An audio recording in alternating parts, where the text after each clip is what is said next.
Greetings everyone, Devo-Obsesso here again, and I've got part 2 of my Devo Archives dive videos, and this is where I take you into my storage spaces, my attics, my bins of Devo stuff that I've collected over the years, and I just pull out a few relatively interesting things to show you, and so let's get started. We have these action figures that most longtime Devo fans are aware of. These were made in 2005 by a company called Mecha. And this was right around the time that I was starting to work for Devo as kind of a quality control, somebody who proofs all the prototypes of toys and stuff. And so I got in on this project late, and I was just barely able to review one of the last prototypes, and I was able to catch a mistake. You'll see Mark Mothersbaugh's glasses here are silver. Well, in the original prototype, they were black, and he looked just like Elvis Costello. So I was able to get the company to change those to silver from black. But I tell you, man, there's a lot of things wrong with this. The dome doesn't fit the heads. For some reason, they've all got new traditionalist hair built onto them. Wearing the yellow suits. I don't know. The packaging's pretty disgusting. But anyway, it does exist. And speaking of prototypes, here's what I want to show you. Now I have 2 prototypes of the Mecha 2005 figures, and here are the 2. Look at that. Pretty weird, huh? They have basically clear plastic arms. One of them has a black head, one of them has a clear plastic head.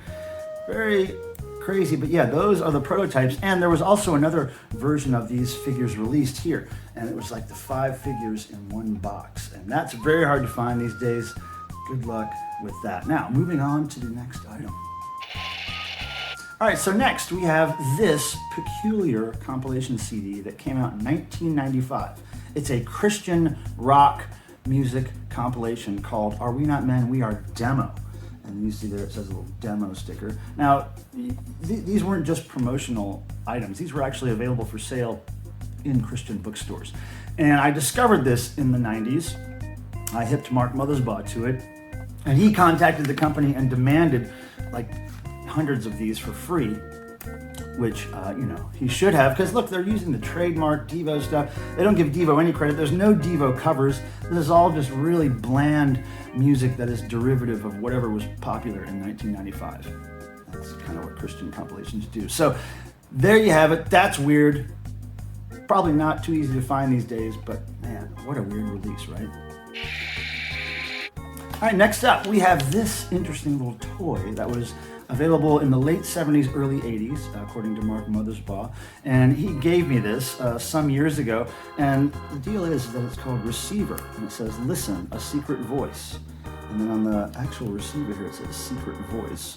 And it's pretty cool, and you'll know if you're a hardcore Devo fan that in the lyrics to Devo's song Gates of Steel, they actually say unlock the secret voice in that song. And this is where they got those lyrics. And when I asked Jerry about it, he was like, yeah, we kind of took something that was really creepy, like a secret voice out of a walkie-talkie, and we made it into a serious kind of a social commentary, and it worked out pretty well in those lyrics. And yeah, Gates of Steel, what a great song. So there's another little interesting weird thing. Let's go on to the next one. All right, now in 1981, Devo released their Beautiful World single as this picture disc 10-inch record. Really cool looking item here, and let me see the hype sticker. Totally cool release. Hardcore Devo fans, we all have this in our collection, but what you may not have ever seen before is the test pressing of that picture disc 10-inch, and here it is. Look at that. They just threw a couple of weird colored slabs of vinyl in there and pressed it up. Isn't that bizarre? Picture disc test pressings can often be really weird. Same hype sticker, of course, but yeah, there's the test pressing of the Beautiful World picture disc 10-inch. Okay, before we get into our last item, let me just show you this. This is a Hardcore Devo 2014 crew shirt, of course, worn by people like me who work on the crew. This tour was pretty spectacular because it was unfortunately right after our friend Bob Casale of Devo passed away, and Devo decided to push on with the tour anyway. It was the only tour I've ever seen Devo do where they did not play Whip It, they did not play Peekaboo, That's Good, Working in a Coal Mine, any of their big hits, really. They just played really early, hardcore, weird 1970s Devo, and man, it was great to see sold out crowd after sold out crowd not caring whether Whip It was played or not. And the last item I have to show you is pretty cool. Everybody is familiar with this, the trademark Devo Energy Dome hat, which they started distributing in 1980.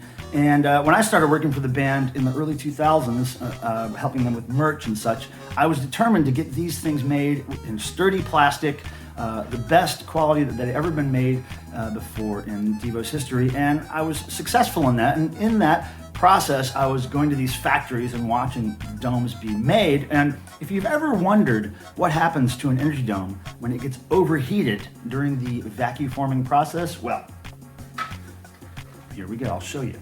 It becomes a blistered mess. See this? All the heat escapes out of the top of that vacuum formed dome, causing this really nasty looking blister. And as you can see here, this is the energy dome before it's cut from its original plastic sheet after the vacuum forming process. So yeah, that's what happens when you overheat an energy dome. So now you know. And I want to thank you guys for coming by, seeing another video. Thanks for the subscriptions and the likes and the comments. If you have any questions, ask below, and duty now for the future, Spuds.